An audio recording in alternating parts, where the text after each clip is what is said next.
नमस्कार, हूँ છું गोपाल कृष्ण भराड़, किल्लोल शाळा मुरखड़ा तथा उपलेटा। उमेर नजमीनो एक शेर है।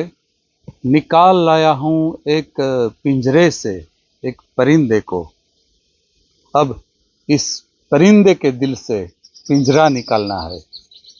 मारा मित्र प्रवीण दवे आ शेर कर्યું છે મને।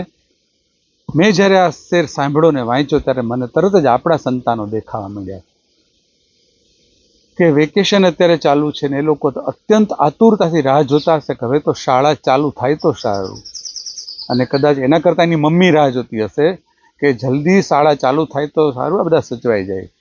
સાચું? વિદ્યાર્થીઓની હાલત બહુ કફોડી હોય છે।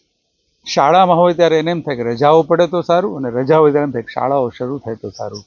આવું એટલા માટે થાય છે કે બહુ ઓછી શાળાઓ એવી છે કે જ્યાં એવું શિક્ષણ આપવામાં આવે કે બાળકને ઘરે જવાનું મન ન થાય। હા, અમારી કિલ્લોલ શાળા એવી છે।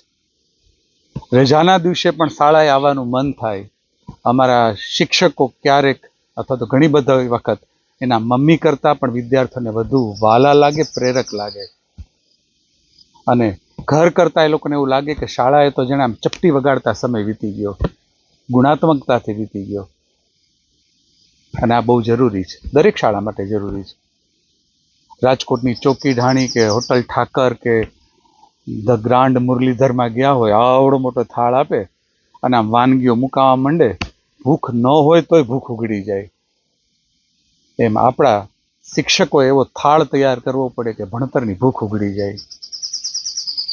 1 જૂન રવિવાર હોવા છતાં પણ અમારા શિક્ષકો 1 જૂનથી આ બધી જ તૈયારીઓ રોજ કરી રહ્યા છે। 6 કલાક કામ કરી રહ્યા છે કે આ થાળને કેમ વિવિધ વાનગીઓથી ભરવો, કેમ રસસભર કરવું, શાળામાં જે સિલેબસ છે એને રસાળ, રોચક અને સરળ કેમ બનાવવું, એને TLMના ઉપયોગ કેમ કરવા, એમાં નાટક, અભિનય, નૃત્ય બધા કેમ ઉમેરવા, એની ભરપૂર તૈયારીઓ કરી રહ્યા છે। અને બીજી તૈયારીઓ ચાલે છે એના જીવનલક્ષી કેળવણીની, કે વિદ્યાર્થીઓને વિવિધ પ્રાર્થનાઓ, સુંદર પ્રેરક ગીતો, પ્રેરક પ્રસંગો, પ્રેરક વાર્તાઓ, બ્રેન જીમ, હકારાત્મકતાના મંત્રો, સુંદર સુંદર મહાન લોકો જે થઈ ગયા એની વાતો, આજના દિવસની વિશેષ વાતો, આવું કેટલું બધું તૈયારી કરી રહ્યા છે। અને તો જ બાળકને શાળાએ આવવાનું મન થાય। દરેક શાળાઓએ આવા પ્રયત્ન કરવા જોઈએ। નવું સત્ર શરૂ થઈ રહ્યું છે।